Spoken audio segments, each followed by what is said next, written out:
Om Swastiastu. Assalamualaikum warahmatullahi wabarakatuh. Salam sejahtera untuk kita semua. Salam harmoni. Jadi pada kesempatan kali ini saya akan mempresentasikan LKM 7 dari mata kuliah Praktikum Kimia Organik. Sebelumnya, perkenalkan nama saya Fitri Adrianti dengan NIM 191303101 dari kelas 5A Pendidikan Kimia. Baik, pada LKM 7 ini akan dibahas 15 soal yang mana saya akan membahas satu persatu dari persoalan tersebut. Yang pertama, ada sebutkan alat yang digunakan beserta fungsinya dalam praktikum reaksi Cannizzaro. Alat yang digunakan di sini ada 11. Yang pertama yaitu gelas kimia sebagai wadah pengasaman. Yang kedua ada termometer untuk mengukur suhu. Yang ketiga ada labu Erlenmeyer untuk melarutkan padatan. Yang selanjutnya, yang keempat ada neraca analitik untuk menimbang padatan. Yang kelima ada plastic wrap untuk menutup labu Erlenmeyer. Yang keenam ada magnetic stirrer untuk mengaduk atau mengocok larutan. Yang ketujuh ada penangas air es untuk mendinginkan larutan. Yang delapan ada salib dan klem untuk alat penyangga pada corong pisah. Yang kesembilan ada corong pisah untuk mengekstraksi larutan. Yang kesepuluh ada corong Buchner untuk menyaring endapan asam benzoat. Dan yang terakhir, yang ke-11 ada alat distilasi untuk mendistilasi larutan.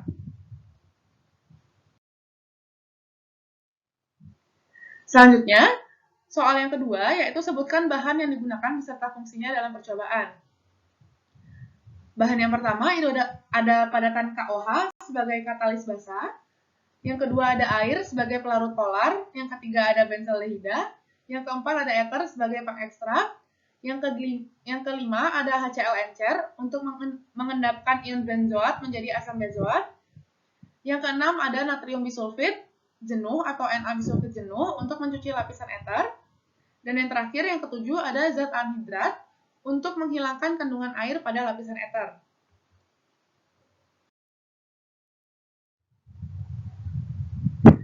Baik, untuk yang selanjutnya, soal yang ketiga, jelaskan mengapa pada aldehida yang tidak memiliki atom H-alfa tidak dapat mengalami reaksi oksidasi reduksi dengan adanya alkali kuat.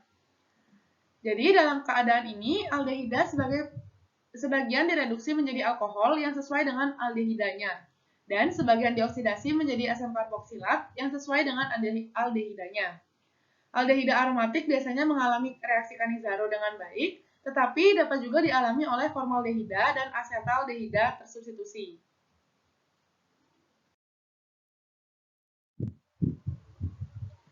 Untuk pertanyaan yang keempat, tuliskan persamaan reaksi Cannizzaro dengan contoh substrat aldehida aromatik, formaldehida, dan asetaldehida tersubstitusi. Yang pertama, untuk reaksi dengan aldehida aromatik, produk oksidasi reaksi ini adalah asam karboksilat dan produk redoksnya adalah alkohol. Untuk aldehida dengan atom hidrogen pada posisi alfa, misalnya RCH R aksen CHO, reaksi yang lebih difavoritkan adalah kondensasi aldol yang berawal. Lalu yang kedua ada reaksi dengan formaldehida, yang mana senyawa kimia formaldehida juga disebut dengan metanal. Bisa mengalami reaksi Cannizzaro dan menghasilkan asam.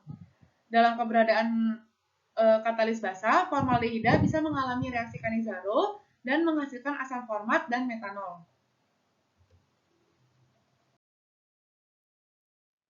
Selanjutnya, pertanyaan yang nomor 5. Pada langkah pertama, KOH padat ditambahkan dengan air. Didinginkan ke dalam penangas air es, lalu jelaskan mengapa dibutuhkan penangas air es tersebut. Jadi hal ini bertujuan untuk menurunkan suhu larutan, karena pelarutan KOH dalam aqueous dapat melepaskan panas. Saya lanjutkan untuk pertanyaan nomor 6. Larutan KOH dingin ditambahkan dengan benzaldehida. Setelah dikocok, terbentuk emulsi kental. Lalu jelaskan mengapa dapat terbentuk emulsi tersebut. Jadi terbentuknya emulsi ketika benzaldehida bereaksi dengan KOH itu terjadi karena reaksi redoks atau reaksi oksidasi reduksi. Tepatnya terjadi disproporsionasi.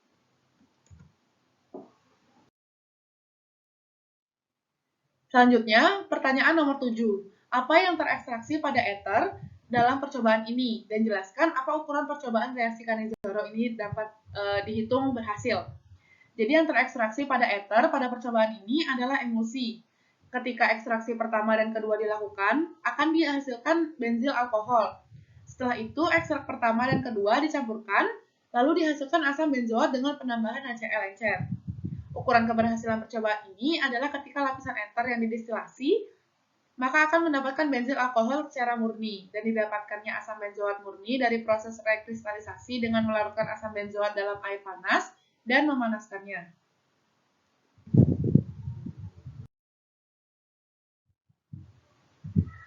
Saya lanjutkan untuk pertanyaan nomor 8. Tuliskan reaksi alkohol panas dengan suatu asam kuat. Jadi reaksinya adalah dengan mereaksikan C2H5OH dengan HCl pekat dan menghasilkan C2H5Cl dan H2O.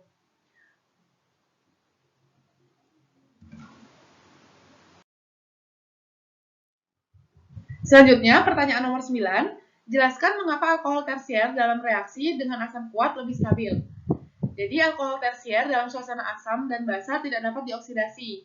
Akan tetapi, jika suasana asam, alkohol tersier mengalami dehidrasi.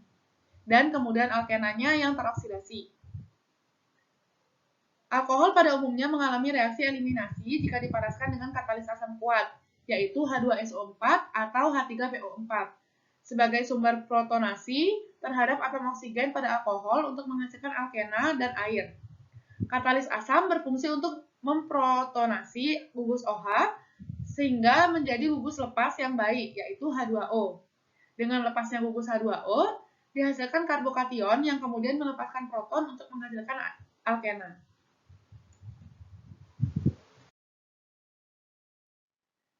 Baik, selanjutnya, soal nomor 10, yaitu tuliskan salah satu contoh alkohol primer yang langsung membentuk alkena. Jadi, reaksi eliminasi alkohol menjadi alkena dapat juga disebut dengan dehidrasi, karena adanya pelepasan H2O. Dehidrasi alkohol primer adalah reaksi E2 atau eliminasi 2, di mana hanya terjadi satu tahap, yaitu tahap pertama asam akan memprotonasi oksigen dari alkohol. Lalu proton diserang oleh basa dan membentuk ikatan rangkap karbon-karbon melalui lepasnya molekul air. Alkohol primer merupakan yang paling sulit didehidrasi. Contohnya seperti dehidrasi etanol dengan asam sulfat. Salah satu contoh alkohol primer yang langsung membentuk alkena adalah etanol dengan reaksi yang dapat kita lihat pada slide, yaitu etanol menghasilkan etena pada suhu 180 derajat dan katalis H2SO4.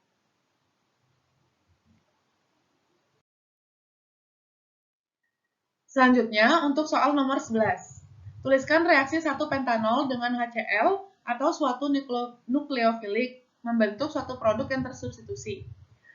Jadi, apabila alkohol yaitu 1-pentanol direaksikan dengan 1 hidrogen halida atau HCl, akan mengalami reaksi substitusi dan menghasilkan alkil halida dan juga air. Untuk reaksinya adalah dengan mereaksikan C5H12O dengan HCl menghasilkan C5H11Cl dan H2O.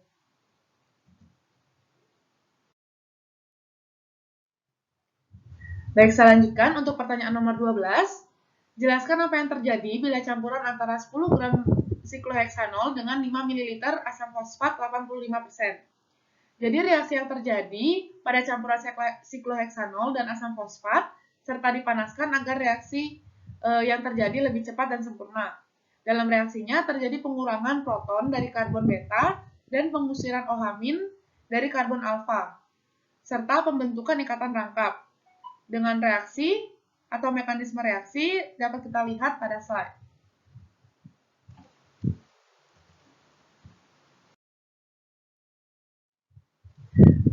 Saya lanjutkan untuk pembahasan nomor 13. Jelaskan apa kebaruan dan perbedaan reaksi Cannizzaro pada jurnal atau lampiran dengan praktikum yang akan kita lakukan. Jadi pada jurnal yang terlampir dipaparkan bahwa program pengembangan reaksi transfer hibrida intramolekuler yang dikatalis oleh logam stereoselektif, yang mana reaksi Cannizzaro yang terjadi dalam jurnal terlampir digunakan pada suhu kamar dengan setidaknya 1 mol katalis asam Lewis yang sesuai. Sedangkan pada reaksi Cannizzaro pada umumnya yang dilakukan pada kondisi suhu yang tinggi atau membutuhkan membutuhkan permuatan katalis yang tinggi, yaitu katalis 20 mol, dan mengalami reaksi samping dalam beberapa kasus.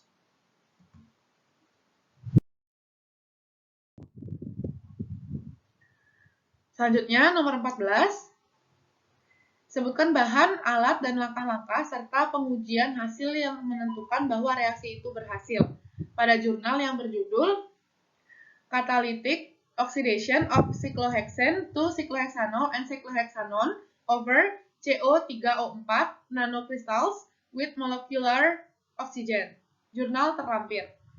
Bahan yang digunakan pada jurnal ini adalah CONO3 2 kali, 6H2O 99%, N-cetyl N-trimethylmethyl amonium bromida 99%, Na2CO3 99%, CH3CH2 3 kali N 99%, siklohexana, tersier butyl hidroperoksida atau TBHP, etanol, toluena, larutan CH3COOH, larutan Ki, NaOH 0,1 molar, HCl 0,1 molar, Na2S2O3, triphenylphosphine.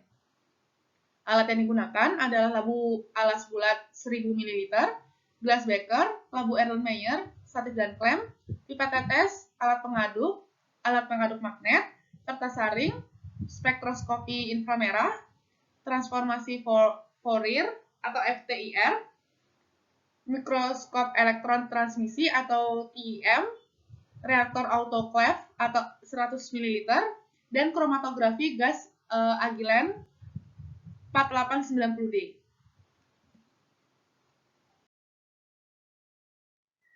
Selanjutnya ada langkah-langkahnya. Yang pertama itu persiapan katalis. Untuk katalis yang pertama, dengan cara pertama semua bahan dipersiapkan tanpa adanya pemurnian, lalu nanokristal CO3O4 disiapkan dengan metode presipitasi menggunakan kobalt nitrat sebagai prekursor. Selanjutnya 124,5 mmol CONO3 2 kali 6H2O 99% dan 25 mmol CTAB dilarutkan dalam 750 ml air di dalam labu alas bulat 1000 ml. Lalu diaduk selama 20 menit hingga larutan berwarna merah muda. Selanjutnya 249 mmol trietilamina dengan cepat ditambahkan ke dalam larutan merah muda dan akan memberikan campuran berwarna biru. Lalu campuran diaduk pada suhu 348 Kelvin selama 8 jam dan warna campuran berubah menjadi hitam. Selanjutnya, kobalt oksida yang disintesis diperoleh dengan sentrifugasi dan kemudian dikeringkan pada suhu 353 Kelvin selama 48 jam. Selanjutnya, bahan kering diekstrak dengan ekstraksi shock slab. Untuk katalis 2, yang pertama dicampurkan 12,5 mmol CONO3 2 kali 6H2O dan 2,5 mmol CaTB dengan rasio molar yang sama dari CO atau TiE. Larutan Na2CO3 ditambahkan ke dalam larutan kobalt nitrat dan campuran diaduk selama 8 jam pada suhu 348 Kelvin. Endapan disaring dan dicuci dengan air sebanyak 3 kali dan kemudian padatan dikalsinasi pada 573 Kelvin selama 2 jam setelah dikeringkan pada 373 Kelvin selama 8 jam. Untuk katalis 3, CO3O4 disiapkan dengan kalsinasi udara kobalt nitrat pada 673 Kelvin selama 2 jam.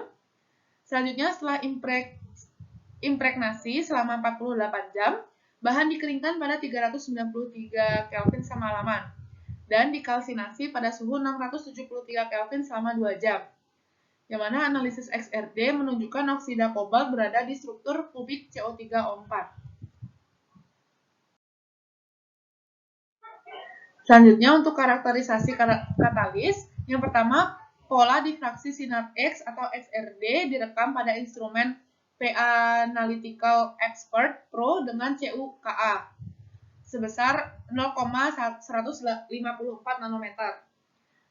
Radiasi pada 4 kV dan 40 mikroampere pada kisaran 10 hingga 708. Selanjutnya pemindaian kecepatan 0,208818 per second dengan ukuran langkah 0,0167118 digunakan untuk pengumpulan data. Lalu luas permukaan BET sampel ditentukan dengan absorpsi nitrogen pada 77 Kelvin menggunakan Kuatachrome NOAA 4000 aparat. Selanjutnya, spektroskopi inframerah transformasi Fourier atau FTIR dilakukan pada spektrometer Bruker Tensor 27 FTIR dengan 32 scan untuk resolusi 4 cm di media KBR di ruangan suhu. Selanjutnya, struktur mikrokatalis diperiksa dengan mikroskop elektron transmisi atau TEM pada mikroskop elektron JEOL-JEM 2000EX pada tegangan percepatan 100 kV. Selanjutnya, untuk analisis unsur, analisis ICP dilakukan menggunakan instrumen TJA Advantage 1 ICP AES.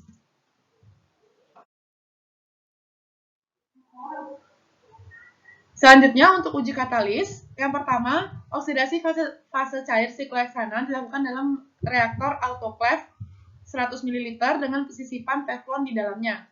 Selanjutnya ditambahkan 15 gram sikloheksana, 0,1 gram atau 65% berat, tersier butil hidroperoksida atau TBHP, dan 0,2 gram katalis ke dalam reaktor. Kemudian reaktor dipanaskan sampai suhu maksimum. Setelah pemanasan, reaktor diisi dengan 0,1 MPa O2. Selama reaksi, oksigen diumpan terus-menerus untuk mempertahankan tekanan konstan pada 1 MPa. Ketika reaksi dihentikan, campuran reaksi diencerkan dengan 15 gram etanol hingga larut. Produk reaksi diidentifikasi dengan cara dibandingkan dengan produk asli dan dengan analisis GCMS. Lalu setelah didekomposisi kuantitatif sikloheksil hidroperoksida atau CHHP menjadi sikloheksanol dengan menambahkan kelebihan triphenylphosphine ke dalam campuran reaksi, analisis kuantitatif sikloheksanol dan sikloheksanon dilakukan dengan kromatografi gas aligen 4890D yang dilengkapi dengan kolom OV1701 sepanjang 30 meter 0,25 mm min 0,3 mm dan menggunakan toluena sebagai standar internal. Konsentrasi CHHP ditentukan dengan titrasi iodometrik dan asam serta ester ditentukan dengan titrasi asam basa.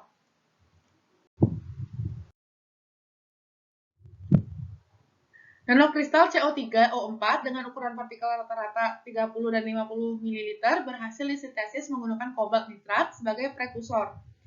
Hasil yang menentukan penelitian berhasil adalah besarnya aktivitas dan selektivitas produk terhadap minyak, yang mana CO3O4 dengan rata-rata ukuran partikel 50 nanometer menunjukkan aktivitas yang lebih baik dan selektivitas terhadap produk yang diinginkan, dan konversi sikloheksana adalah 7,6%, sedangkan selektivitas terhadap minyak Ka adalah 89,1% untuk waktu reaksi 6 jam.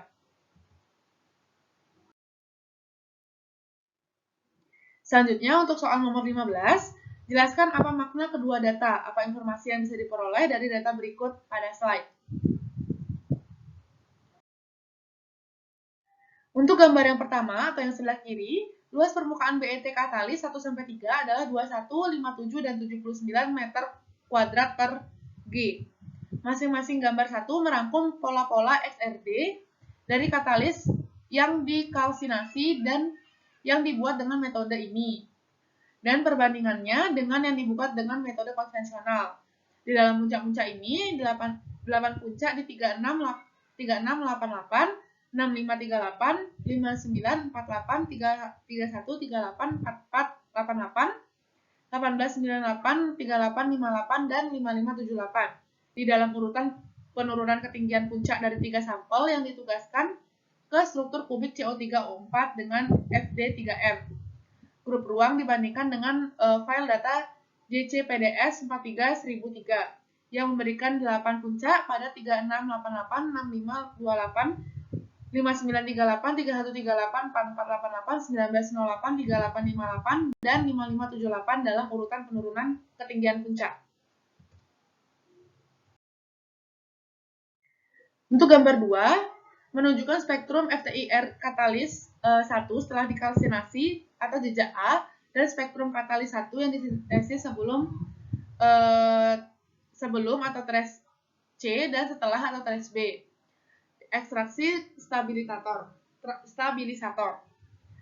Pita pada 2915 dan 2848 cm dalam jejak C adalah mode perdagangan CH yang dikaitkan dengan CATB dan garam trietilamina. Setelah ekstraksi stabilisator dengan etanol, atribut puncak untuk peregangan CH hampir menghilang, yang menunjukkan bahwa CTAB dan garam trietilamina sebagian besar dihilangkan dari sampel.